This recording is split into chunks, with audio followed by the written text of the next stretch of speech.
প্রধানমন্ত্রী পদে পরপর দুইবারের বেশি কেউ থাকতে পারবে না। এর আগে আর কেউ প্রধানমন্ত্রী পদে দুইবারের বেশি থাকতে পারবে না এমন কোনো প্রস্তাব কেউ দিয়েছে আপনাদের স্মরণ পড়ে? আমরা দ্বিকক্ষ বিশিষ্ট পার্লামেন্টের কথা বলেছি, উচ্চসভার কথা বলেছি। আমাদের আগে আর কেউ বলেছে মনে পড়ে আপনাদের? আমরা ক্ষমতার ভারসাম্য আনার জন্য বলেছি।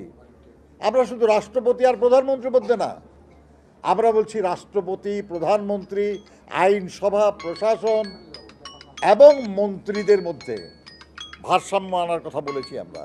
তাহলে সংস্কার এমন এক বিষয় যেটা প্রয়োজনের তাগিদে আপনাকে অবশ্যই করা লাগবে, কিন্তু সেটা করতে হবে আপনার সক্ষমতা অনুযায়ী, আপনার সামর্থ্য অনুযায়ী, আপনার প্রয়োজন অনুযায়ী।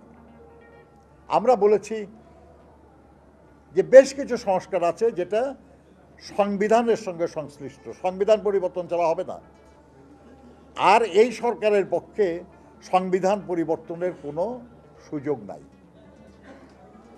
হয় দেশে সামরিক শাসন জারি করে সংবিধান স্থগিত করতে হবে, তাহলে আপনি অধ্যাদেশের মাধ্যমে সংবিধান পরিবর্তন করতে পারবেন, আর না হলে আপনি সংবিধান পরিবর্তনের জন্য পরবর্তী সংসদের জন্য অপেক্ষা করতে হবে।